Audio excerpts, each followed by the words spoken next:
Hey guys, welcome to Wrestling Days. Welcome to this week's CWC review. I'm in really good spirits, man. This has been a fantastic weekend. We get a couple of days kind of rest now, if you will. Obviously we had TakeOver on Saturday, SummerSlam on Sunday, Raw on Monday, SmackDown on Tuesday, and now we've got NXT and the CWC on Wednesday. I still need to catch up with a bit more of Holy Foley as well. I've still not seen that Women's Revolution thing, that WWE 24, so I need to watch that. And to tell the truth, I've only seen bits of the Ambrose Stone Cold podcast. I've not watched that all the way through yet. So I hear it's an interesting one. It's just wrestling overload, heaven. Really cool. I've got a few shout outs. Got my notes as usual. So Seth Rollins fan, Balor Boy, Lava Pup, Andre Petrescu. I think that's everybody for now. Thanks for the support. Really do appreciate it, and I really appreciate it from you guys as well. The subscriber Hall of Fame is open. Check out the video that'll explain everything to do with that. As I've said in a few videos, I know it's not for everybody. But if it's something you think you might be interested in partaking in, the prizes I think are pretty cool. Does require a bit of work because it shouldn't be easy getting into a Hall of Fame, but once you are in, you are in. Check out that video anyway if you want to find out a little bit more about that. But let's talk CWC, shall we? This was a really interesting week. It didn't have any match of the year contenders like we've seen in previous weeks, but it had some fantastic matches still. Opened up with Lince Dorado. There was an interview with him where he was going up against Rich Swann, and he said, did I expect to be here? Yes. Which I really enjoyed, because I honestly thought he was going to say, no, I didn't expect to be here, but I've worked hard and all this. But I just love the fact he went, did I expect to be here? Yes, I did, because it's always been my dream, blah, blah, blah. I really like Lince Dorado. I think he's been one of the stronger performers, but he was up against one of my favourite performers. I love Rich Swann. The crowd are really into his entrance music, into him. It's been announced as well that Rich Swann is going to be in the Raw Cruiserweight division, so no word on if Lince goes in. I don't think Lince goes in at the moment, but Rich Swann's in, so he's got to be one of the favourites to win this. Head scissor takedown to start, which, it didn't take him down. It was Rich Swann applying it to Lince. Was it the other way around? But they both cartwheeled out of it. It was a lovely spot, kind of showing that they're on each other's same level. Springboard plancha from Lince Dorado, and there was a move that Swann did. He kind of had Lince upside down in a submission move on his knee. It was like some kind of a neck breaker submission hold. I don't know what it was actually. Even the commentary team were like, Rich Swann's just creating offense here, but that's what's so great about the CWC, is that you just see stuff that you just don't see anywhere else.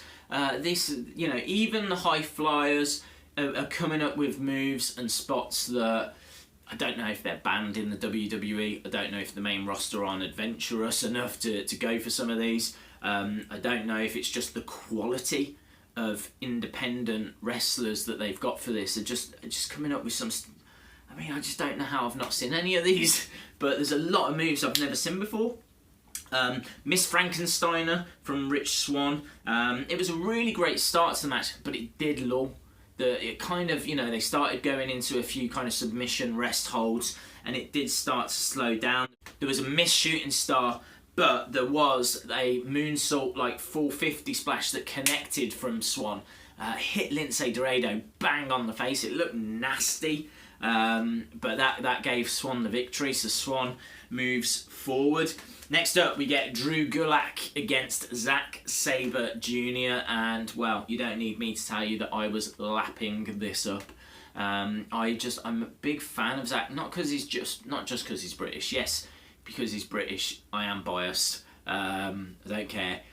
We've never had a world champion, so you'll have to forgive me if I just latch onto anyone that shows like they've got the potential to be in the future. But I just love how technical he is. He's a real throwback. You can tell that he watches thousands of hours of tape and, you know, really refines and his transitions and, you know, his holds and the way he gets out of holds. It's just, again, it's something you don't see on the main roster. And as a result, I love watching stuff that's different. So I thought Gulak started this really well. He refused to shake the hand of Zack Sabre, but they go straight into it. There was a nice arm bar into a straight jacket from Zack Sabre Jr. That was kind of reversed into another straight jacket by Drew Gulak, again kind of showing I can hang with you. Lots of, for me, like as the match was going on, there was lots of reversals and counters. I was thinking to myself, I would love to have seen the British Bulldog against Zack Sabre Jr. because Zack Sabre Jr. comes across to me like an annoying fly. He's there, he's around you. An annoying fly that can wrestle because he's there and he's around you and, you know, putting you in these holds, and he's annoying. I should imagine you're just annoyed, like you're in pain. But I should imagine it's like, you know, it just needs someone to smash through Zack Sabre Jr. It needs someone that's powerful. Just pick him up and just hurl him across the ring. You know, wear him down and just beat him up and get him in a place where, you know, he's not as quick to respond and he's not as able to get on some of those holds. That's why I was thinking I'd love to have seen the British Bulldog, you know, who were all about power, picking them up, holding them in them suplexes, running bulldogs, all that kind of stuff. That for me would have been an absolute dream match. But back, you know, screaming, "Come on, Zack Sabre!" Like looking up, he's in a submission hold, and he's like, "Come on!" And you know, he's trying to fire himself up, but he's also trying to put down Drew Gulak by saying, "Is that all you've got?" Vicious slaps as well. I mean, there was loads of I couldn't jot it all down again, but there was like a slap fest going on, some vicious ones, and basically there was this bridge pin. I don't even know how he got into it. I can't even watch it and write down what he did and tell you what he did because I don't know what he did. But he got him into this kind of bridged pin reversal thing and got the 3 counts, and it was mesmerising. Is it action packed? Is it edge of your seat stuff? No, not always. And I think he's struggling, Zack Sabre Jr. in a tournament that's just, you know, you're talking about the best, aren't you? Or certainly a lot of the best. And they have knocked it out of the park. You know, honestly, 2 of my matches of the year have come out of this competition. They were both in the first round. Were they both in the first round? I can't remember. No, I don't think the Cedric Alexander Ibushi one was it? That was second round. But regardless, you know, this is the level that this tournament operates at. So yeah, loved it. It wasn't a match of the year, but it was a really great match. Loved Corey Graves saying that he was wearing floral print because he knows how much Twitter enjoys it. And then we got to our main event. This was a really good match. It was really competitive. And so I've got a surfboard hold from Gargano. There was a rocking horse hold, which I think TJ Perkins did in the last round as well. Again, it's a move you just don't normally see. Dabbing from Perkins, which I really liked, very cheeky. That dive on the outside from Gargano where he smashes his legs. I think Brian was saying it was into like the ring bell, but oh man, brutal. Knee bar and Gargano taps. The biggest shock for me. I know TJ Perkins is also into that Raw Cruiserweight division. So is Noam Dar. So I'm just wondering if it's those people that have been announced as going on to the Raw division. Maybe they want them to look strong.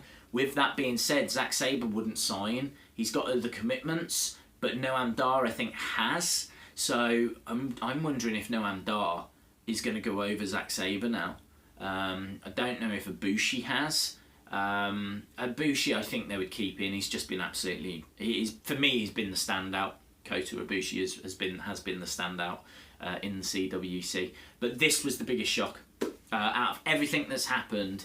TJ Perkins going over Johnny Gargano was the biggest shock. As I said, really competitive match. You felt as though it was two gladiators, two warriors at war, you know, just beating hell. It had that kind of show-off start, but it moved into being a proper hard-hitting match, and it couldn't reach the levels of like being a match of the year, but it was brilliant. And this week's show was brilliant.